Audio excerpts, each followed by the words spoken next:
जितना मन उतना काला देखा एगो झपकाल के चलते ही गरम हो गए। तीन गो हम चौपाई कलनी हम मानस के काना सेठ वाला गरमा गरला आजकल के ब्याह शुरू आजकल के ब्याह शुरू आजकल के ब्याह शुरू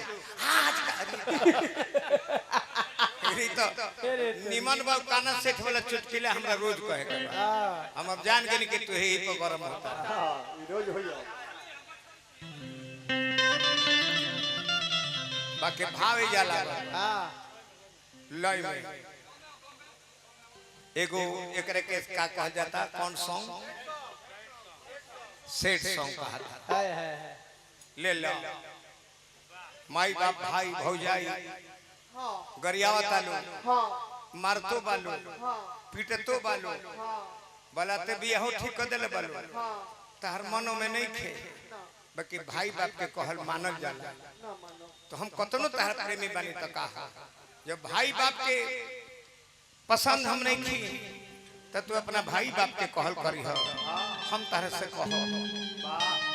भले सिंदूर तारू रही है मन में तू हमरा के रखी है मन में रखी हो शादी भइला के बाद तो हम तारा से मिले भी ना सको कैसे कि तोहर जीवन के अगर बर्बाद करे के हुई तबे हम तोहरा ससुरा में आ सकत इससे कहब हम का बोलो का मन बोलो का भइल एक रीचा बोलो बोलो बोला करे जी हम तेरे से एगो बात कहे खातिर फोन कइले बानी कहो ई फोन हम स्वामीनाथ को भौजाई से लेके फोन कइले बानी अच्छा उनकरे फोनवा हां ई उनके छोटकी मोबाइल से हम तेरे के फोन कइले बानी कहो ई लास्ट बात हो हमें तेरे से हां अब हम तेरे से कभी न बात कर पाई का भइल कहे कि ये रीचा जबरदस्ती हमरा अंग पर हल्दी के रंग चढ़ावल बा हानो ए जा बोलो हमर त यही सुन के रोई आवता कि हम तहरा बिना कैसे जियो ए जा बोलो हम तो तेरे के छोड़ के जात बनी हां लेकिन तू याद रखी हो कि हम तेरे बिना ना जी पाए भले तू हमरा कलेजे में जिंदा रहबो लेकिन मांग के सिंदूर के हो दोसर के हो बनी जात बा चिंता मत करो प्यार मुलायम होला प्यार कबो अखरा ना होला पायलिया प्यार के जोखे खातिर कोनो किलो और बटखरा भी ना होला कहत का बाड़ी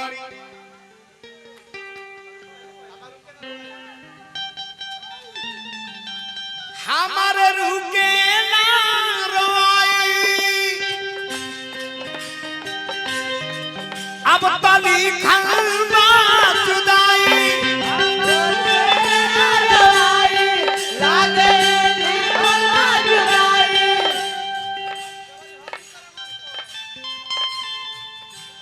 जबरी हरती करई चढ़ावल बटे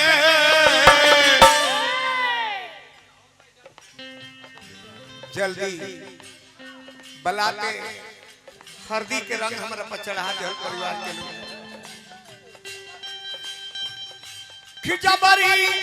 हरदी के रंग चढ़ावल पाए जा अब मिलन ना होई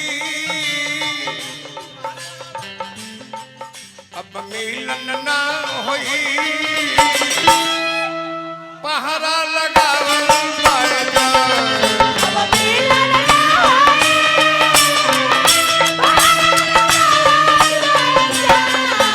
मिलन ना होई पहरा लगावल पाए जा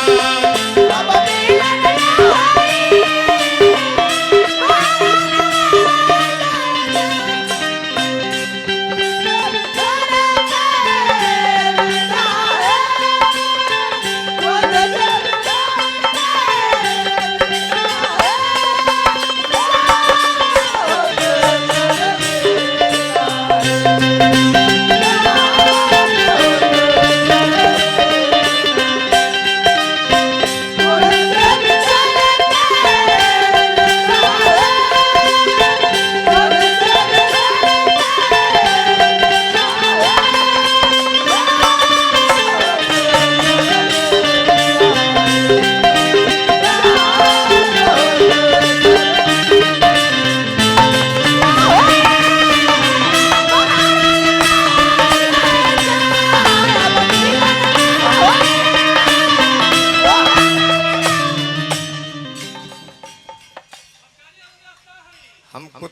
दिले लगेला बात है कुथे लगब लगभग कीचड़ भी गए पीछे लगब कहां से बिगे बौरकी में से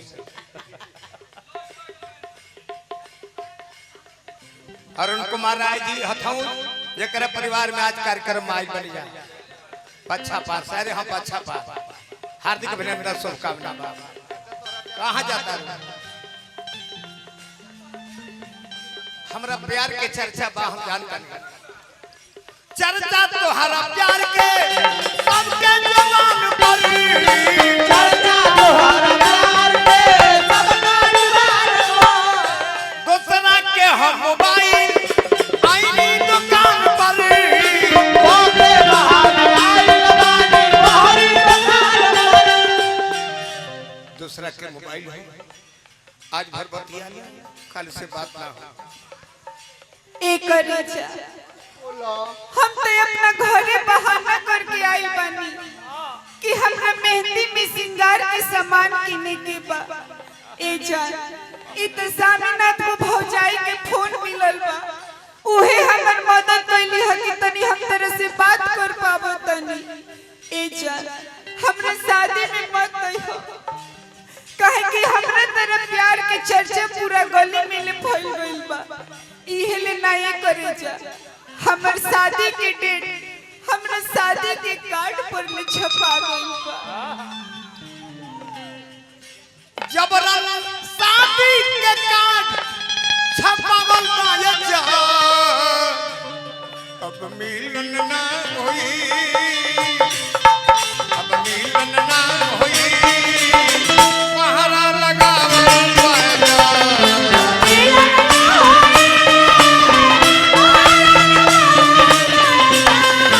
मिलन ना होई पहरा लगावल बाजा अभी हमारा बंसी बाजार भोजपुरी के जितना माइक बड़न साउंड सिस्टम सबसे बेहतरीन सिस्टम राजा साउंड सर्विस बंसी बाजार जे हमारा भाई शिव कुमार जी के बबुआ हन नारायण जी हाँ।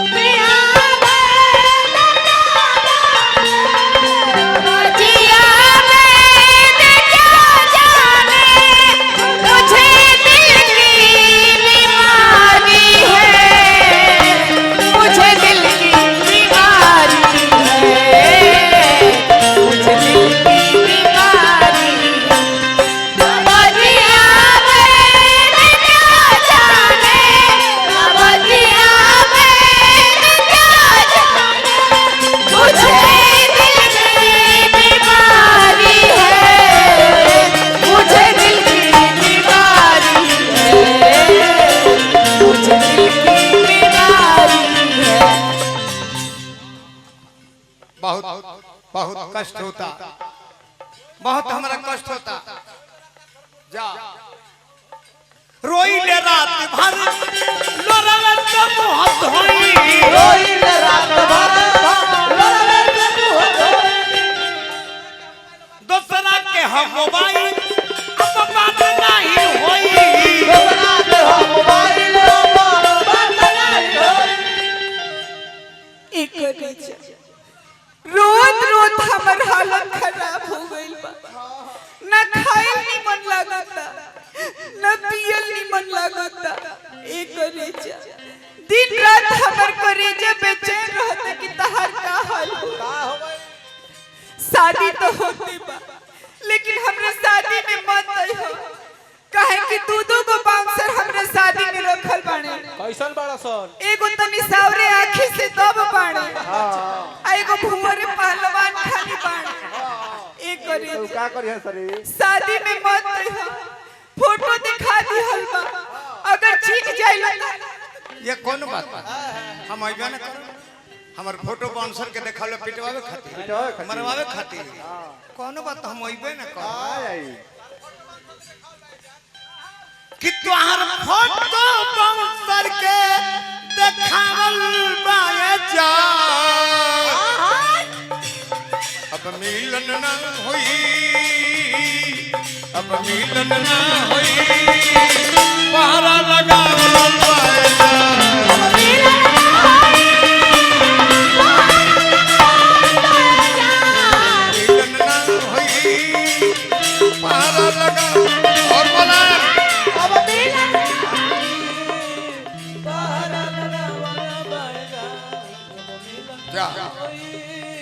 जा लगा